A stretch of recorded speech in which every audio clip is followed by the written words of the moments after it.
A sudden fire completely engulfed the Krusty Krab. SpongeBob fought hard to save the day, but to no avail. By the time the firefighters arrived, SpongeBob had caught all the water they sprayed and sucked it all into his body. Luckily, when he collapsed, he landed right on a frying pan, which successfully extinguished the fire. But SpongeBob ended up getting fried into a sponge cake. Mr. Krabs used a spatula to flip him off the pan. This was already SpongeBob's fourth accident this week. I've been thinking. We need to get you thinking about work. No offense, Mr. Krabs, but I've been thinking of giving up my cold industrial life in favor of a more natural and free life among the jellyfish.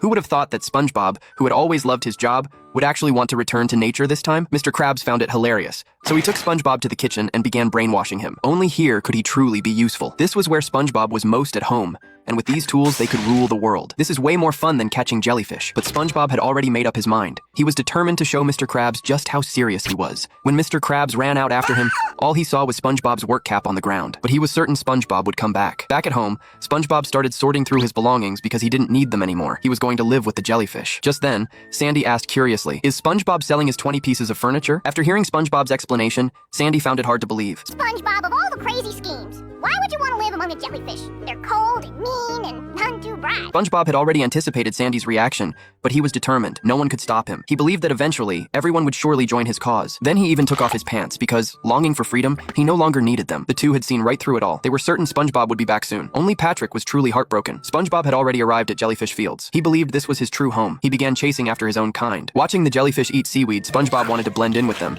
but the taste was hard to swallow.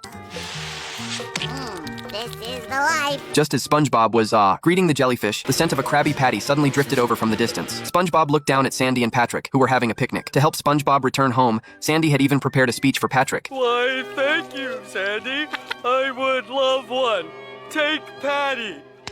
Too bad SpongeBob isn't here. These are his prints. I sure wish he'd come home. Take a bite. I can't do it! SpongeBob, come back! However, SpongeBob rejected him once again. The next moment, Patrick appeared before him. He decided to treat SpongeBob like a jellyfish and capture him to take home. SpongeBob was so scared he hid in the jellyfish's nest. Patrick had no choice but to give up and snap the jellyfish net that symbolized their friendship. Just then, a drop of jellyfish sauce suddenly landed on SpongeBob's nose. Having gone hungry all day, SpongeBob couldn't resist any longer, but the jellyfish outside had already returned. Ah, my jellyfish brethren are returning. Greetings, comrades.